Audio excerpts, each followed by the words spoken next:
Senhor Deus, Pai Celestial, nós queremos,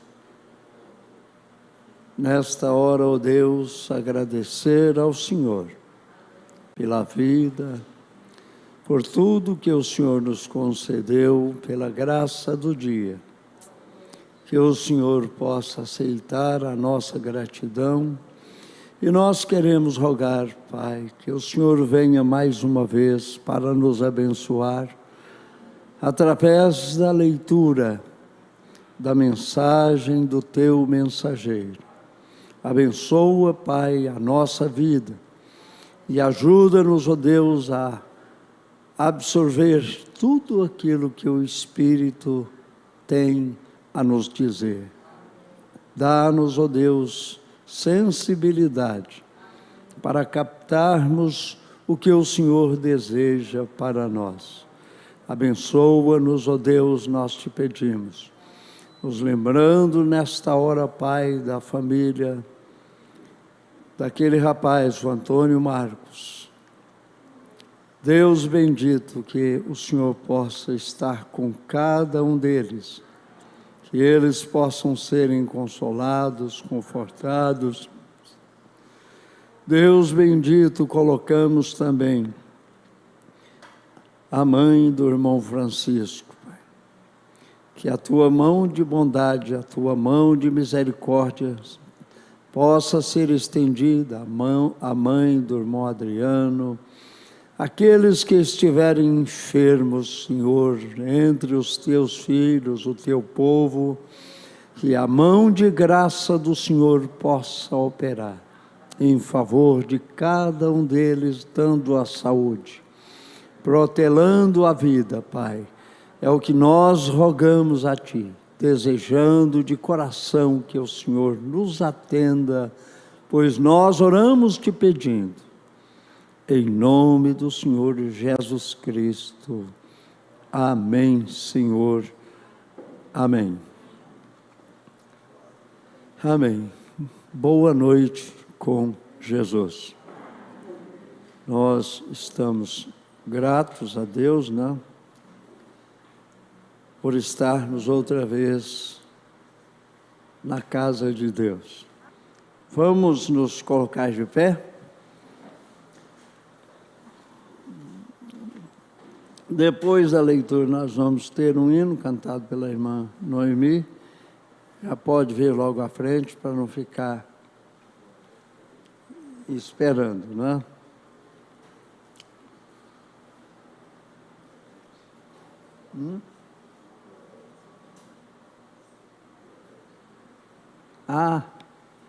Mas tem gente feia, né, nos visitando aí. Quem é? E a bonita, quem é? Está aí? Quem está nos visitando hoje? Irmã Gorete. Boa noite, com Jesus. Está fazendo falta, mas fazer o quê, né? É assim. Quem?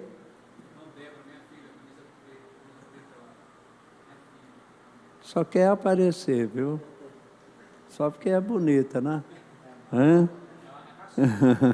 Irmã Débora, Deus te abençoe, né?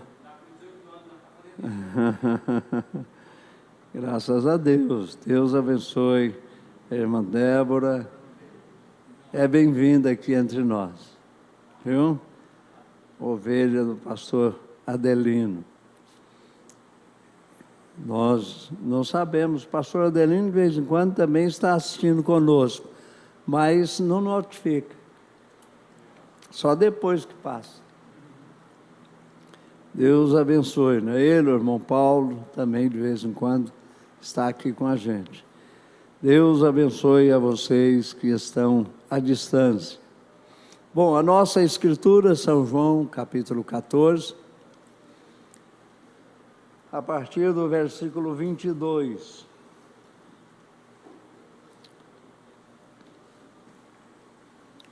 É a escritura que o irmão Branham usou para basear, não é, o seu tema, para que foi dado o Espírito Santo.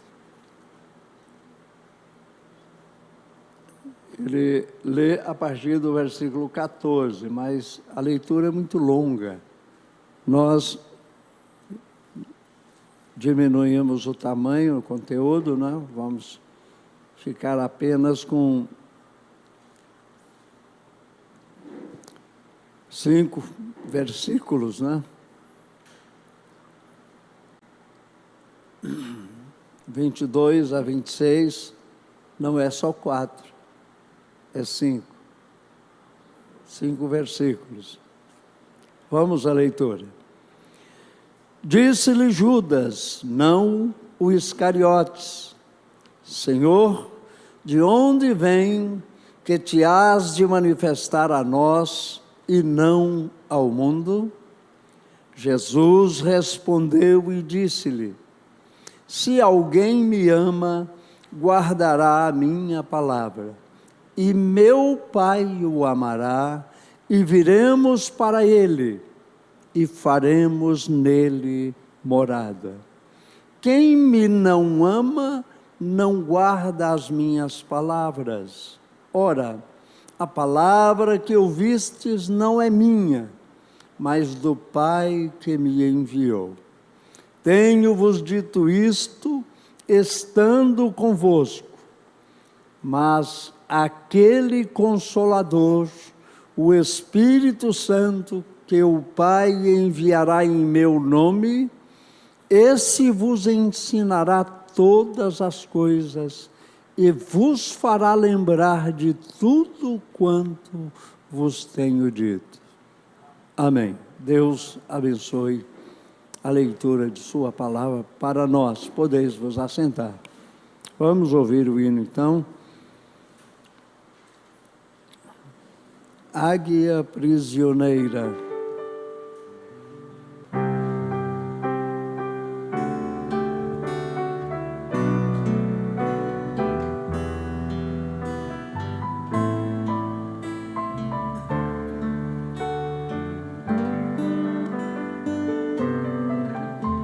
Havia uma águia prisioneira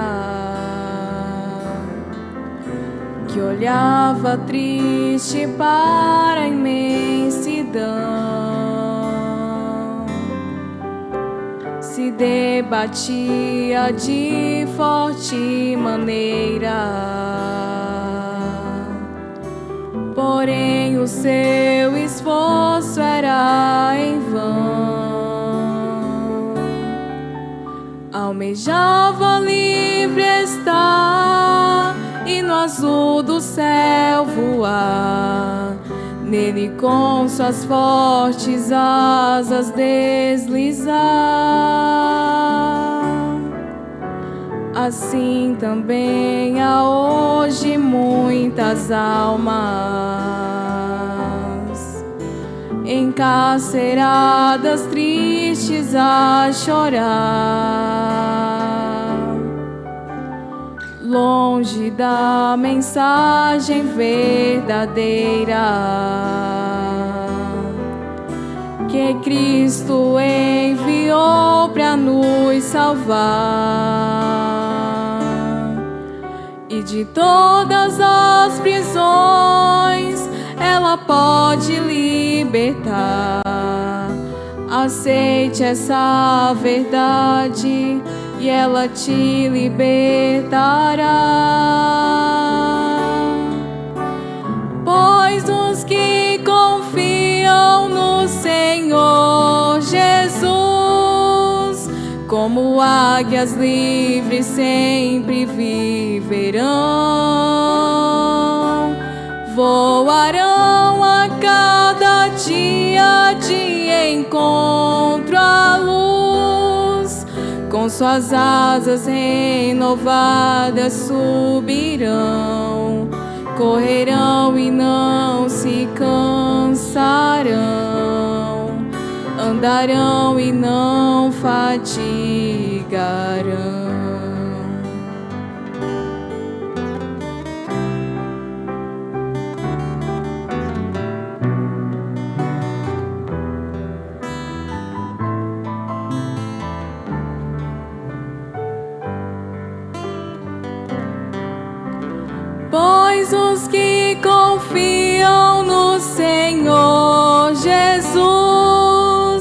como águias livres sempre viverão, voarão a cada dia de encontro à luz, com suas asas renovadas subirão, correrão e não se cansarão, andarão e não fadigarão, correrão e não se cansarão, andarão e não fadigarão.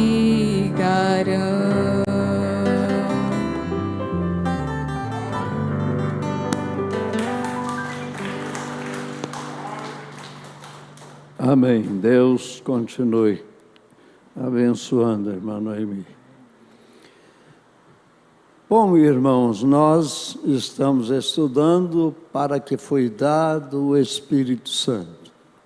17 de dezembro de 1959 foi pregada esta mensagem em Jeffersonville, Indiana, Estados Unidos da América. Tradução Goiânia.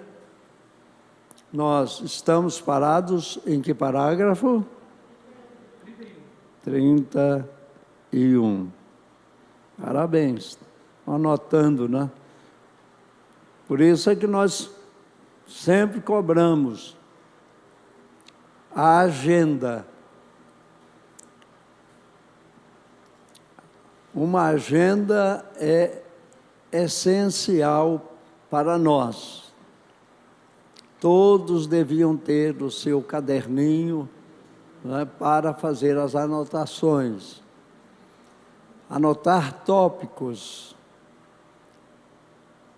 Isso faz com que você, amanhã, depois, daqui um mês, daqui um ano, eu tenho anotações aí de 10 anos, que elas me são úteis ainda hoje.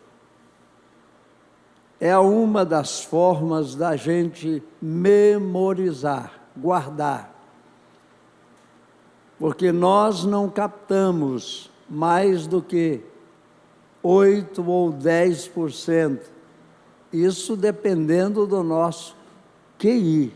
Porque um QI 8, 10 é o máximo.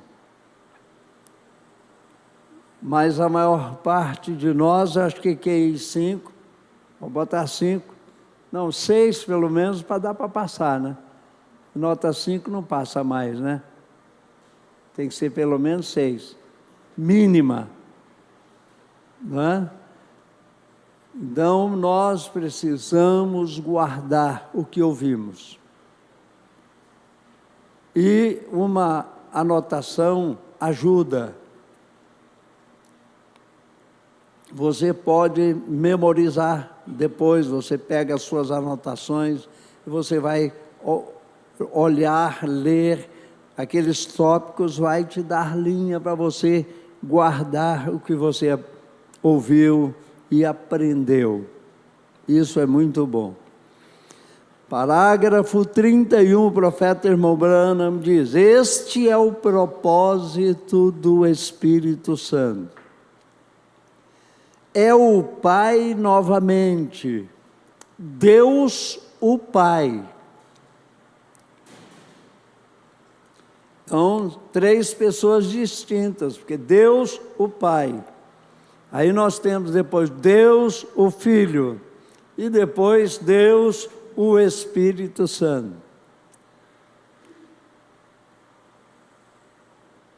Ora, nós estamos cansados de ouvir, de aprender que são ofícios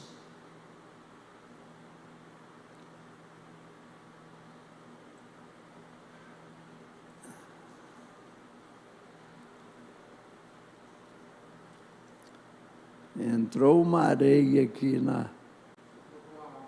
Hã? Então, nós estamos cansados de ouvir e aprender que Deus muda de máscara, Deus muda de papel. Deus é um grande ator. Ele veio sobre nós como Pai, depois veio a estar conosco o mesmo Deus, que pode trabalhar, não é? As suas manifestações, os seus ofícios. Um Deus em 3 ofícios. Ele é rei sobre nós, é sacerdote conosco ou por nós, e é profeta em nós, o mesmo Deus. Então, esse é o propósito do Espírito Santo. É o Pai novamente. Deus o Pai habitando em você, operando seus planos para consumar seu plano de redenção. Operando através de você, fazendo de você um colaborador com Ele. Foi um homem ungido, agora é um povo ungido. Aquele Deus que criou aquele templo, chamado Jesus, veio e morou nele em plenitude, para poder, através dele, derramar o seu sangue. Porque ele, como Espírito, não teria como derramar sangue, não teria como morrer.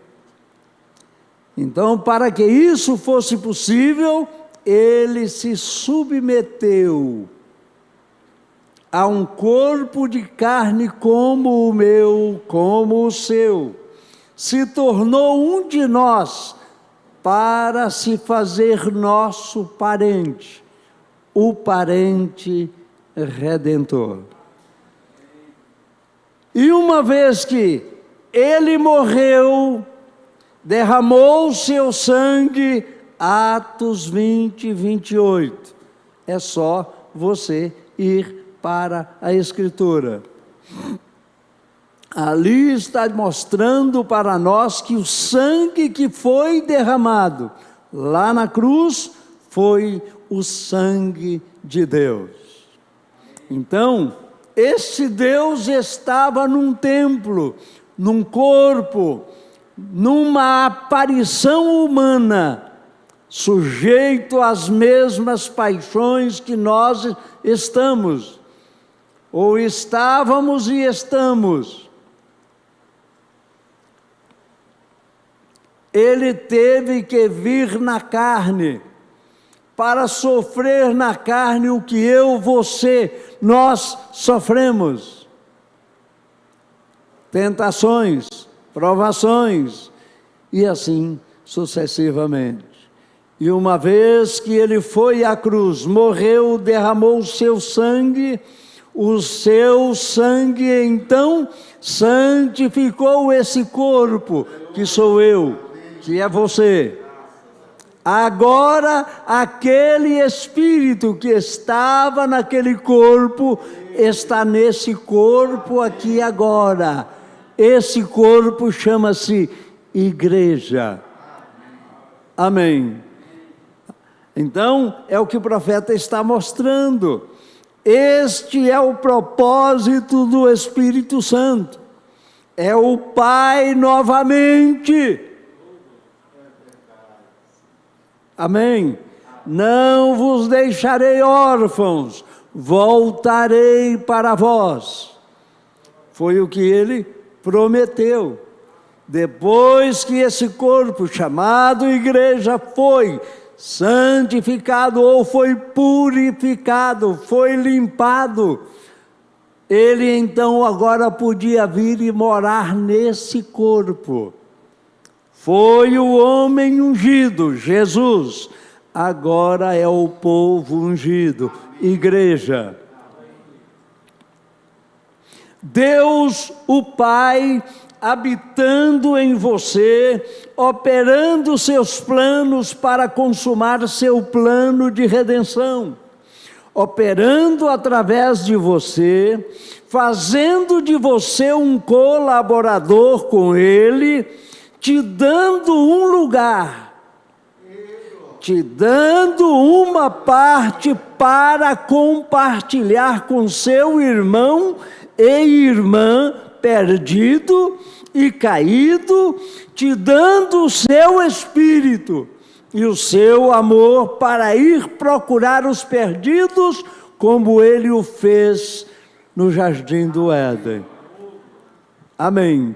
Antes do rompimento daquela amizade ali no Éden, ele vinha a ter companheirismo com aqueles filhos ali, Adão e Eva.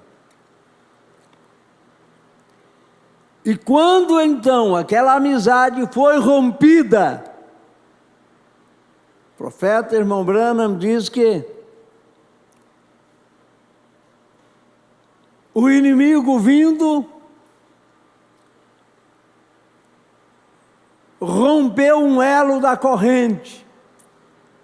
E quando Deus chegou ali, as trevas do pecado ocultavam o homem dele. E ele bradou, procurou, até que ele encontrou. O homem foi fugindo. Quando não teve mais para onde ir, teve que encarar os fatos. Adão, Adão, Adão, onde estás, Adão? E quando Adão não teve como fugir mais, se apresentou. E aqui estava o problema. Não é? Estava nu, fiquei com vergonha, fiquei com vexame, então me escondi. Quem te disse que você estava nu? Comestes tu do fruto? Ela me deu e eu comi. Aí então vem a maçã, né? Ou maçã apetitosa, né?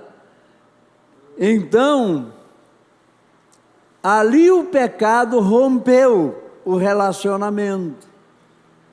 A palavra tinha que ser cumprida. No dia em que dela comerdes, certamente morrerás. Agora, Deus deu a volta por sobre si mesmo e aceitou um substituto até que ele pudesse vir para realizar a redenção. Pagar o preço da dívida.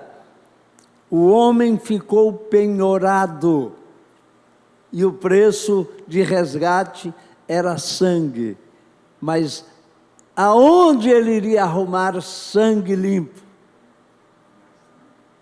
Não tinha como. Estava todo contaminado. Por isso, Deus teve que fazer uma transfusão do seu próprio sangue para que eu, você, nós pudéssemos ter vida. Ei, glória! Então, irmãos, então ele estava te dando um lugar, te dando uma parte para compartilhar com seu irmão e irmã perdido e caído, te dando o seu espírito e o seu amor para ir procurar os perdidos, como ele o fez no jardim do Éden. Adão, Adão, onde tu estás? Isto é o que o Espírito Santo faz a um homem ou a uma mulher. Quando ele atinge seu coração e faz sua moradia, há uma sede e uma fome pelas almas perdidas. Este é o problema com as reuniões hoje. Não há suficiente espírito para tocar nisto. Ir atrás das almas dos perdidos e dos moribundos. Cadê o espírito evangelístico? O espírito evangelístico é aquele que vai atrás lá, não precisa ninguém nem saber que você foi. Mas aqui, evangelista é se tiver púlpito para pregar. O resto não interessa. Irmãos, ainda tem alguns que fazem isso. Infimamente, pouquissimamente, existem ainda alguns que fazem, mas não são muitos. Aí não tem como esquecer, não tem como não lembrar do saudoso Francisco Pinheiro. Quantas famílias ele deixou aqui. E nunca foi pregador aqui no púlpito. Parece que ele deu uma palavra que um dia foi por acidente até. Entendeu? Não foi nem oportunidade. Parece que ele que pediu para dar uma palavrinha. Mas tinha sal. Tinha sal. Naquela linguagem, né, bem cearense do interior, tinha sal, e teve muitos que deram sede, e vieram parar aqui, e estão aí, até hoje, né? Alguns já dormiram, já foram embora, mas outros estão aí ainda.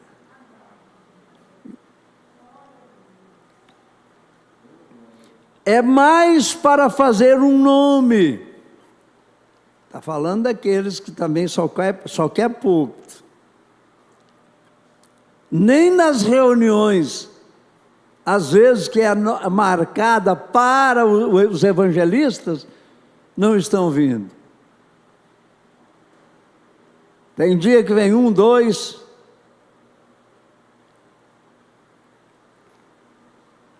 Acho que nós vamos ter que anotar isso aí, viu?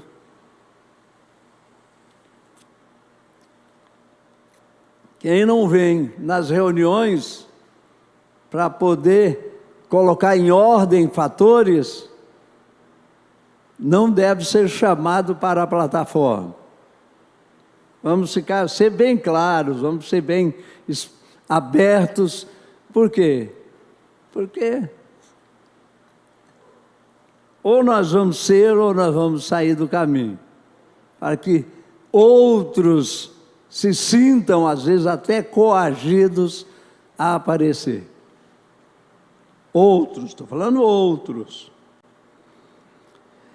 É mais para fazer um nome, ou uma igreja, ou um edifício, ou uma denominação, ao invés de um programa de ganhar uma alma.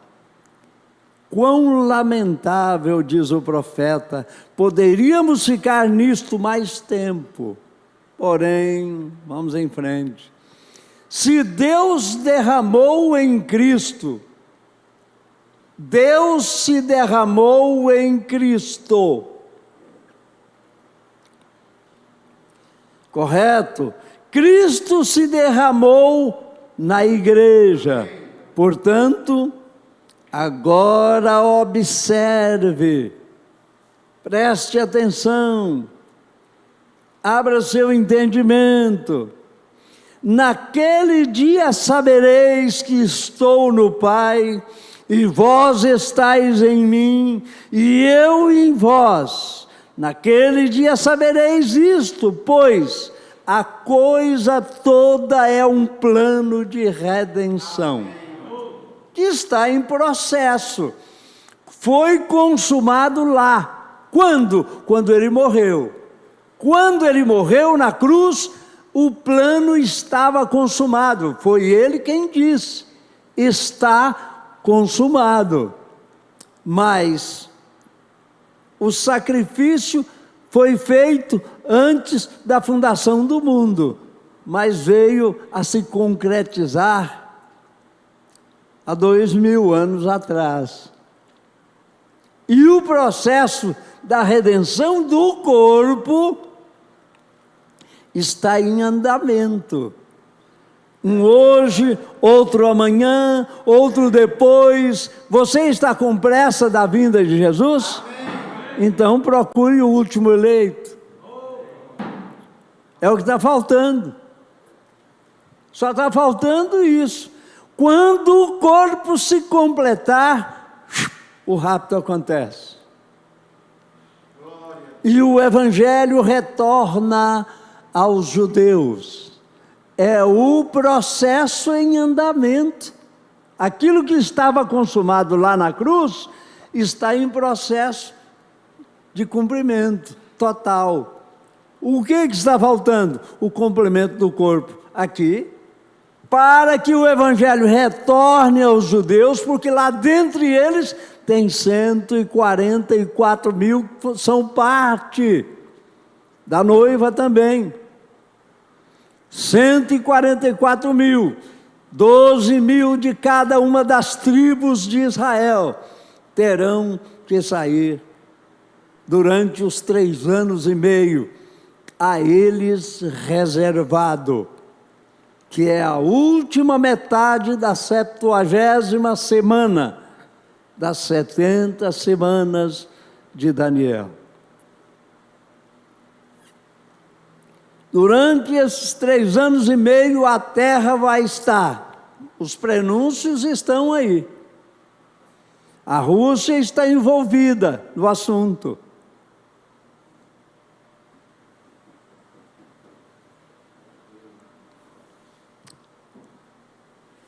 A pressão está crescendo sobre um louco.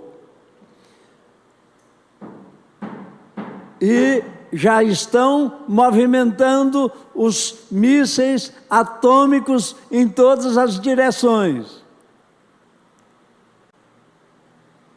Eu estava lendo sobre os últimos que eles montaram agora. Não tem radar ou não tem míssil que possa detoná-los no espaço. Eles rodam quase 13 mil quilômetros por hora na velocidade. E tem mais uma. Eles atingem 15 mil quilômetros de distância, com precisão. Então pode soltar aqui e ele explodir lá no Japão. Estão entendendo? Esse é o mundo no qual nós estamos vivendo. Agora, nós vamos ficar apavorados, amedrontados, aterrorizados? Não. Por quê? O profeta Irmão disse: antes que aquele primeiro bater no chão para explodir, essa noiva já... Por quê? Porque será um rapto, que quer dizer tomada súbita e com violência. Essa violência quer dizer rapidez, não brutalidade. É num abrir e fechar de olhos. Nós sairemos daqui. Agora, para isso, temos que estar prontos. E estar pronto é estar cheio do Espírito Santo. Por isso é que você não estranhe quando as coisas ao seu redor virar um burburinho. O diabo vai fazer tudo o que ele puder fazer para te tirar o equilíbrio. Tá? Vai fazer tudo o que ele puder para te desestabilizar, para te tirar da ordem dos fatos. Mas lembre-se, mantenha-te na tua posição e encha-te do Espírito Santo. Essa é a coisa que precisamos. O resto vai ficar tudo aí. E muitos que acham que vão chegar lá, vai haver muita decepção. É claro, muita surpresa. O profeta Irmão disse, e uma delas está em o fato de eu mesmo me encontrar lá. Agora, se ele disse isso, aonde eu fico? Onde você fica? Mas não sou eu que vou me pôr lá. É ele que já me pôs lá. Agora, ele se encarregará dos fatos.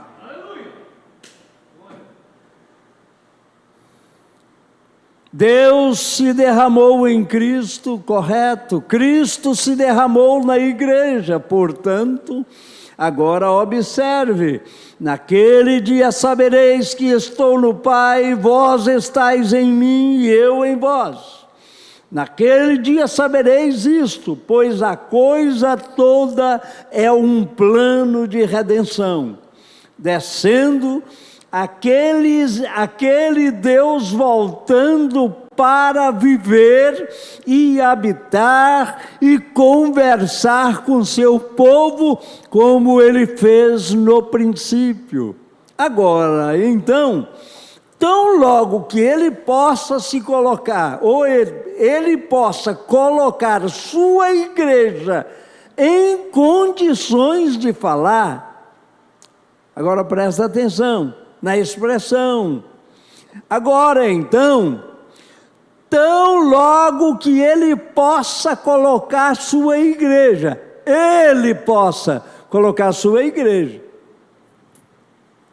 Agora, para que ele faça isso, está esperando em mim e em você. Por quê?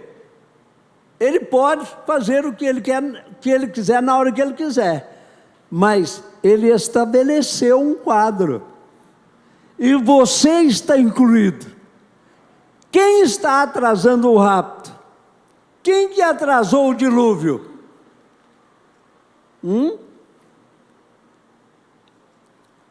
Irmãos, Deus é longânimo. Ele está esperando por nós há muito tempo. Está esperando por mim, por você. Nós precisamos despertar o quanto antes para o fator preparo. Estarmos prontos para que ele, ao chegar, possa fazer isso.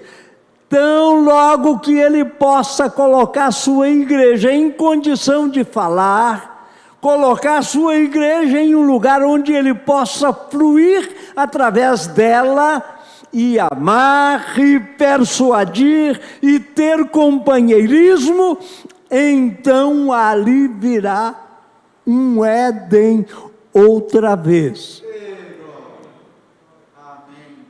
Aí nós vamos falar com ele, ouvir dele.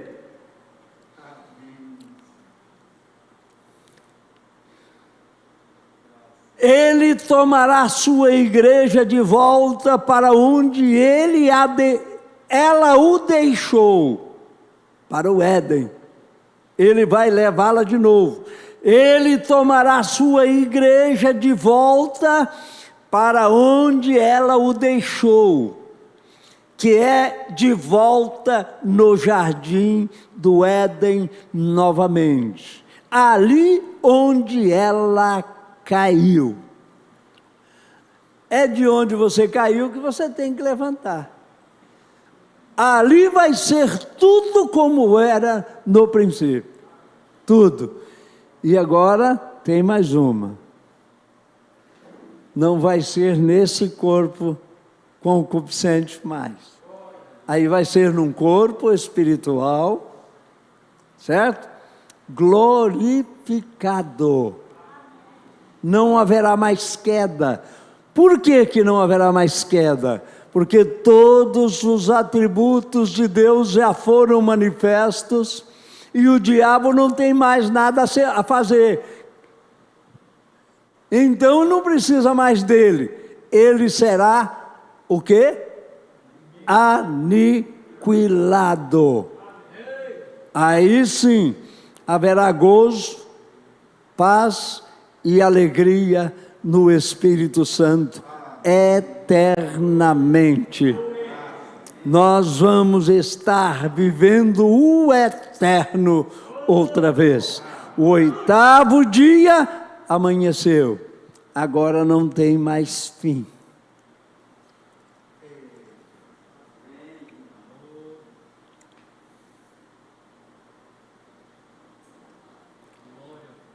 Oh Deus, isto, agora foi ali onde ela tomou o seu primeiro impulso para a queda, é ali onde ela será levada diretamente de volta, com cada página limpa de redenção, trazendo-a diretamente de volta ao lugar, o Éden outra vez.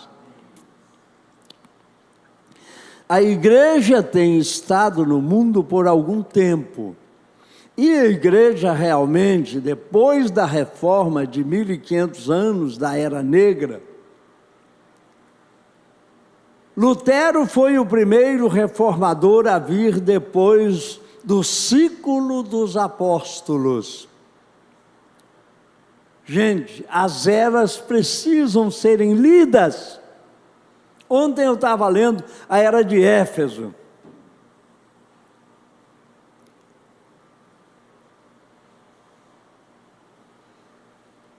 Eu não entendia por que o irmão Branham datou a Era de Éfeso a partir de 53.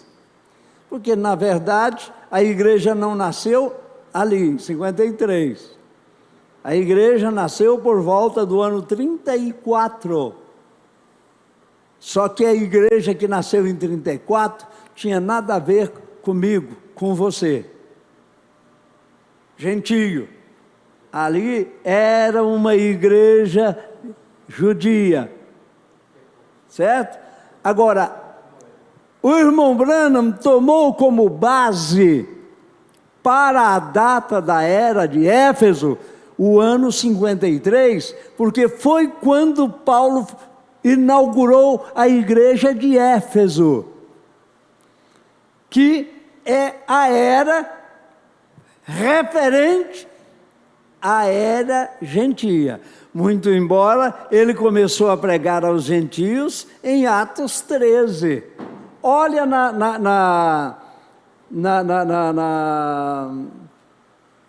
como é que fala? Negócio das eras, como é que chama? Hã? Não. Negócio das eras. Hã?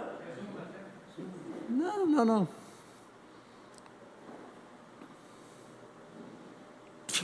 Quando sai uma coisa da cabeça assim, você fica ruim.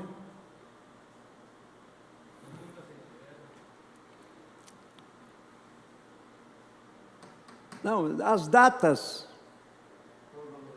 Cronologia, né?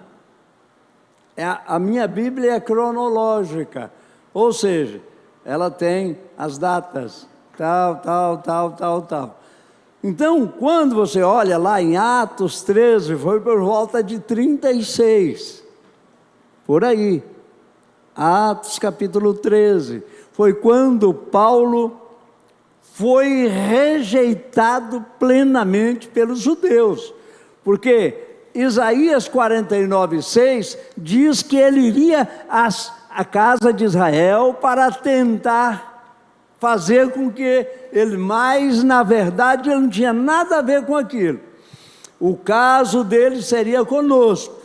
Eu te dei para a luz dos gentios, para que sejas minha testemunha a todas as gentes, até os confins da terra. E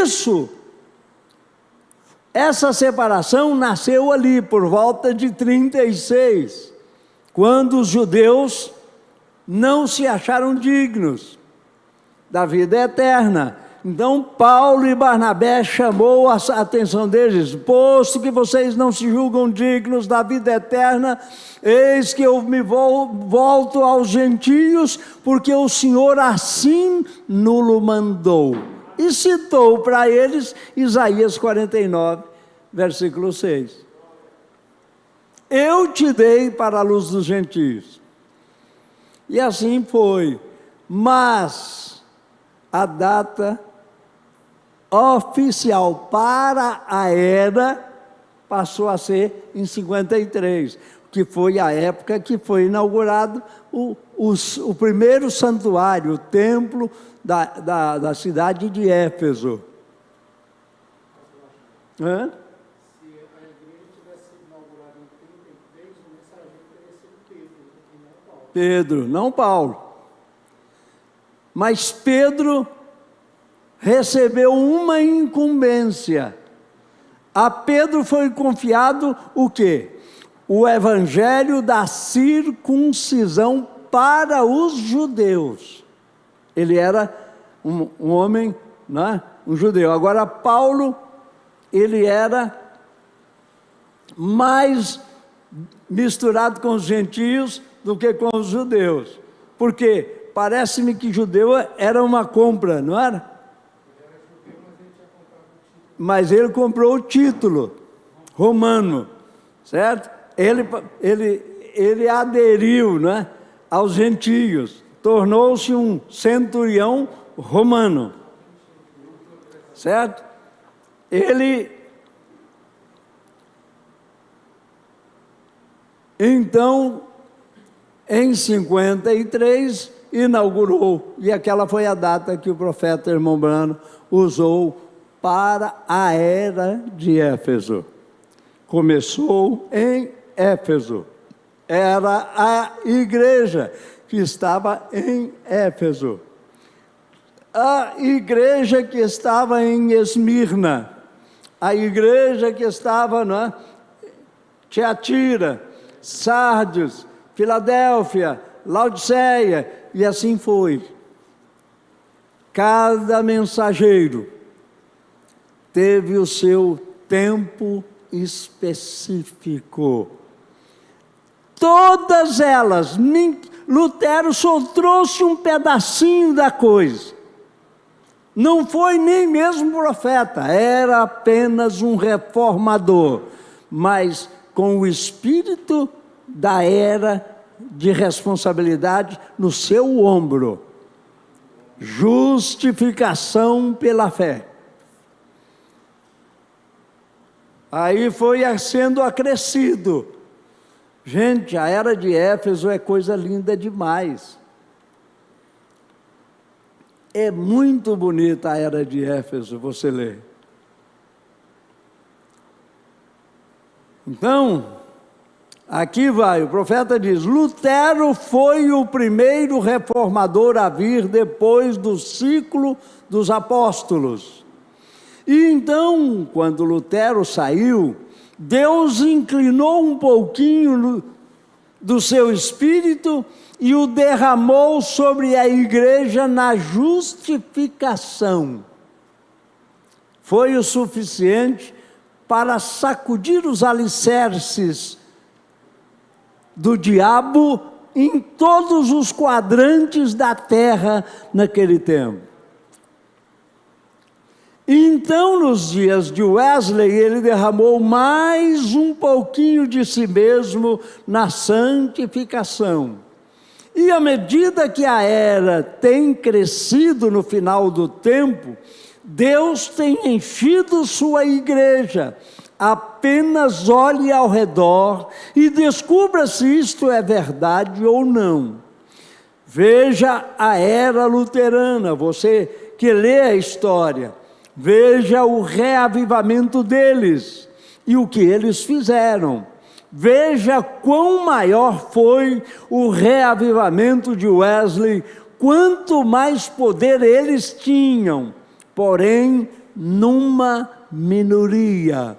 Observe nos dias de Pentecostes, que avivamento eles tiveram então, que grande e vasta varredura. Amém. Presta atenção. Foi sendo feito, o que foi o movimento pentecostal? Foi a junção, aí vem a mensagem, junção. Junção do tempo.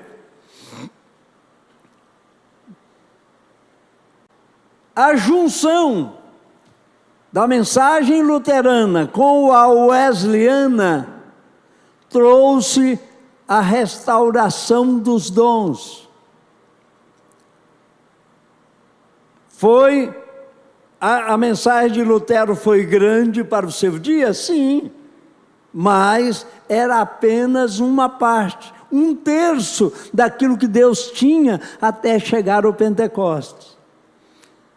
Cresceu com santificação, que foi a mensagem wesleyana. Ele foi revelado lá em Hebreus 12:14. Segui a paz com todos e a santificação, sem a qual ninguém verá o Senhor. Tem que ser justificado, mas tem que ser santificado.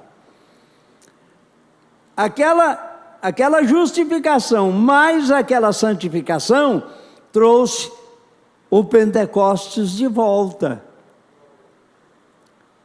Certo? Mas eram frutos verdes. A semente, para ser colhida, tem que estar madura. O movimento pentecostal foi a frutificação daquela semente que morrera até a era de Sardes. Não, até a era de Éfeso, Esmirna, Pérgamo, Tiatira. A semente que morreu até Tiatira, nasceu em Sardes, cresceu em Filadélfia, frutificou no movimento pentecostal. Rua Azusa, Los Angeles, Califórnia, através de um negro cego de um olho chamado William Joseph Seymour. E em 1906 começou então a era de Laodiceia. Em 9 nasceu o mensageiro.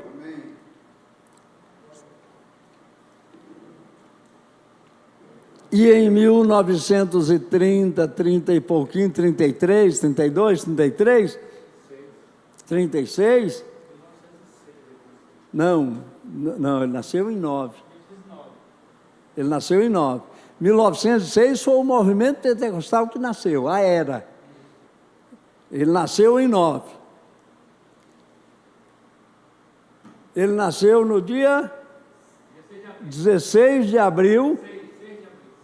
6 de abril de 1909. E logo ele começou a pregar, o movimento pentecostal já tinha denominado para tudo enquanto era lado. 2 anos depois já tinha a Igreja de Deus. 4 anos depois a Assembleia já estava chegando aqui em Belém do Pará. O movimento pentecostal, Gunaving e Danielberg. No dia 19 de novembro de 1910, eles desceram em Belém do Pará. E sacudiu o Brasil. Até 1930 não era uma denominação. entre aspas. Em 30 realizou-se a primeira Assembleia Geral das Assembleias de Deus no Brasil, na cidade de Natal, Rio Grande do Norte. Levi Petrus ficou sabendo lá na Suécia que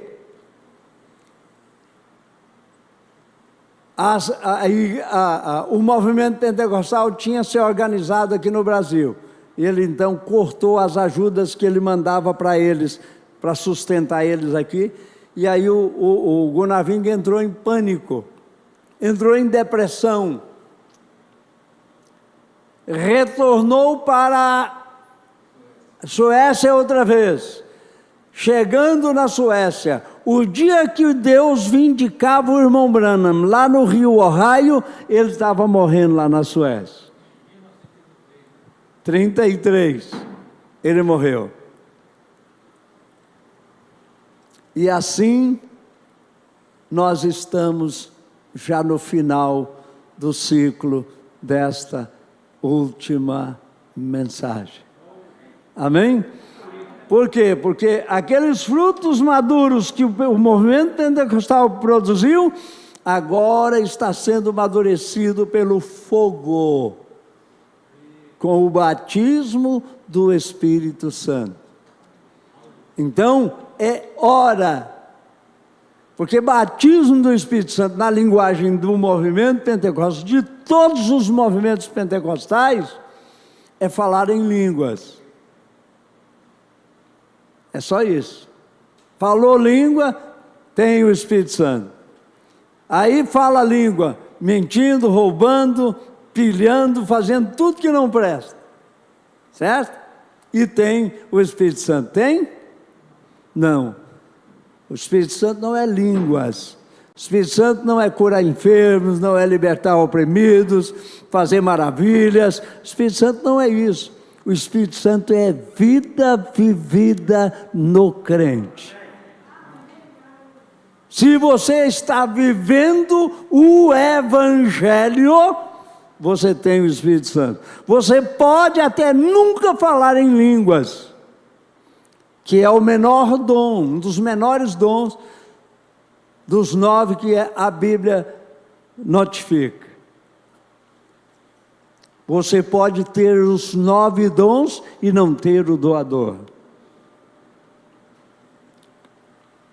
Mas tendo o doador, você pode ter qualquer um dos dons na hora necessária.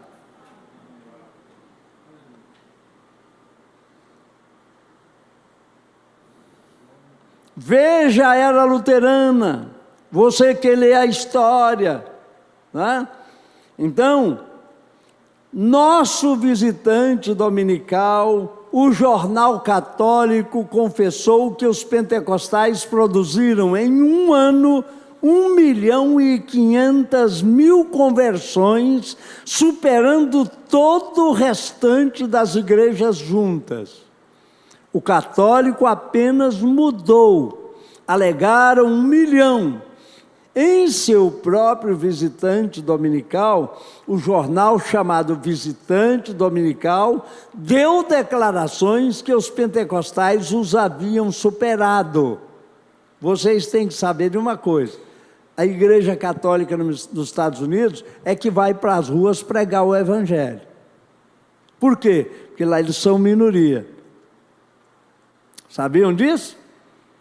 Lá eles é que vão. E nesse ano que as assembleias ganhou 1,5 milhão de almas, eles só ganharam 1 milhão de almas para o catolicismo. E os pentecostais para o pentecostalismo. Agora, para Jesus, quantos foram ganhos?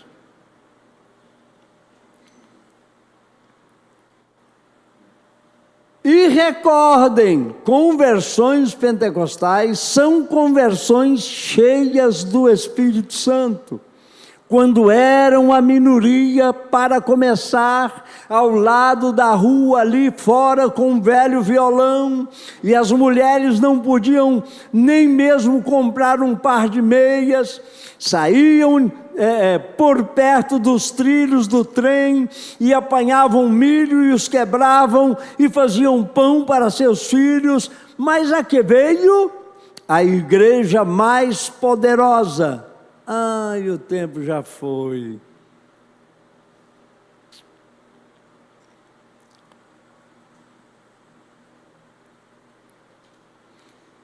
A igreja mais poderosa que existe no mundo hoje, não nos olhos do mundo, mas aos olhos de Deus, porque Ele prova isto através do que Ele está fazendo por eles.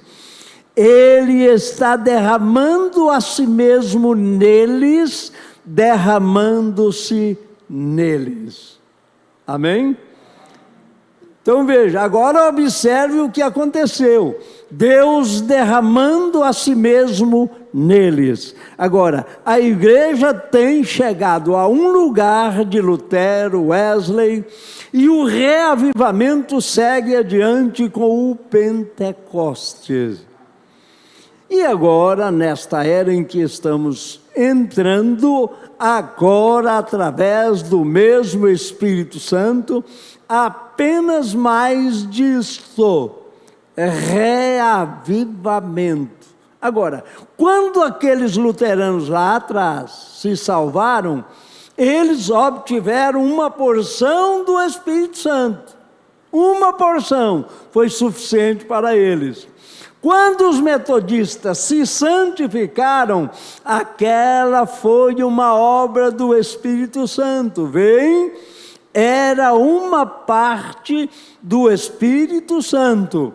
Aqueles sem nós não serão aperfeiçoados, dizem as Escrituras. Vem? Por quê? Porque somos corpo. Por isso, eles não podem ser aperfeiçoados sem nós. Esta perfeição é o complemento do corpo. O último eleito completa esse corpo. Aí então é rápido. Amém. Vamos nos colocar de pé. Se você tem um pedido, levante uma de suas mãos.